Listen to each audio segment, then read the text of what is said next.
seja Deus. Eu quero compartilhar com vocês nesta manhã uma porção da palavra de Deus que está aqui no livro de 1 Coríntios, capítulo 11, versículo 1, que diz assim: sejam meus imitadores, como também eu sou de Cristo. Eu os elogio porque em tudo vocês se lembraram de mim e retêm as tradições, assim como eu as transmiti a vocês.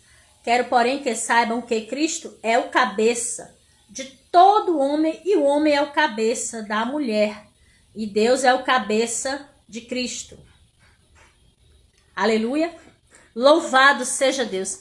Aqui o apóstolo Paulo, ele diz para os irmãos da igreja de Corintos uma palavra muito forte. Uma palavra que me chama muito a atenção quando ele diz: sede meus imitadores, como eu sou de Cristo. A pessoa, para dizer uma frase dessa, ele tem que estar muito aos pés de Cristo. Ele tem que estar na oração, ele tem que estar no jejum, ele tem que estar com a vida no altar. E ele disse: sede meus imitadores, como eu sou de Cristo. Aleluia. O apóstolo Paulo, ele foi um dos únicos apóstolos que não andou com Jesus Cristo como os outros discípulos, como Pedro, como João, como Tiago, como Judas, como Tadeu, como André, né? O apóstolo Paulo, ele foi escolhido depois. O apóstolo Paulo, ele se converteu a caminho de Damasco. Ele tinha pego cartas para perseguir a igreja de Damasco. Mas no caminho houve um grande clarão no céu e ele andava a cavalo. E o cavalo que ele andava se assustou com aquele grande clarão e ele derrubou o apóstolo Paulo. O apóstolo Paulo caiu do cavalo, né? E ali ele ficou cego com aquele tão grande clarão que ele viu. E ali aquela voz dizia para ele: Saulo, Saulo, por que tu me persegues? E ele disse: Senhor, quem és tu que fala comigo? Ele estava cego, ele não estava vendo mais nada. Ele já caiu do cavalo cego. Então ele disse: olha, quem és tu, Senhor, que fala comigo? Porque eu não estou te vendo. Ele disse: eu sou Jesus, Saulo. Porque antes de ser transformado em Paulo, o seu nome era Saulo. E ele disse: olha, Saulo, por que tu me persegue? Ele disse: Senhor, mas como eu te persigo? Eu nunca te vi, eu nem te conheço, como é que eu estou te perseguindo? Ele disse: você está perseguindo a minha igreja. Você está querendo prender os cristãos da minha igreja. Você está querendo tirar os irmãos da fé em Jesus Cristo. Mas ele disse: não, Senhor, eu não quero não. Ele disse: pois se você se converter e ir à cidade de Damasco, na rua chamada direita, e falar com um homem chamado Ananias.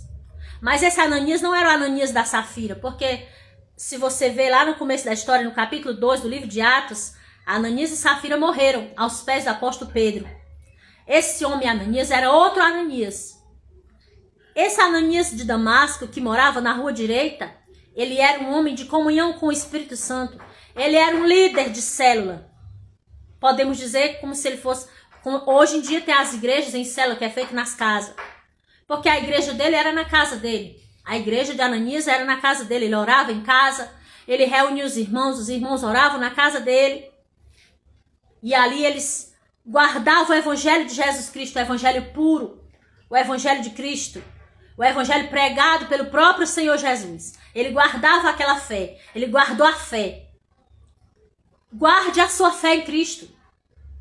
Eu fiquei triste outro dia conversando com uma pessoa que já foi da igreja, que passou mais de 20 anos no evangelho, e de repente ele disse para mim que ele não acreditava mais em Deus, que não acreditava no Espírito Santo, que não acreditava em milagre, que esse negócio de louvor, não existe negócio de louvar, que a vida dele agora era outra, que ele tinha outros projetos. Eu falei para ele: meu irmão, meu amigo, é o seguinte, fica você com o seu ateísmo e eu fico com a minha fé em Jesus Cristo, né? Porque se você se tornou ateu, eu não posso resolver o seu problema. Mas eu não quero me tornar como você.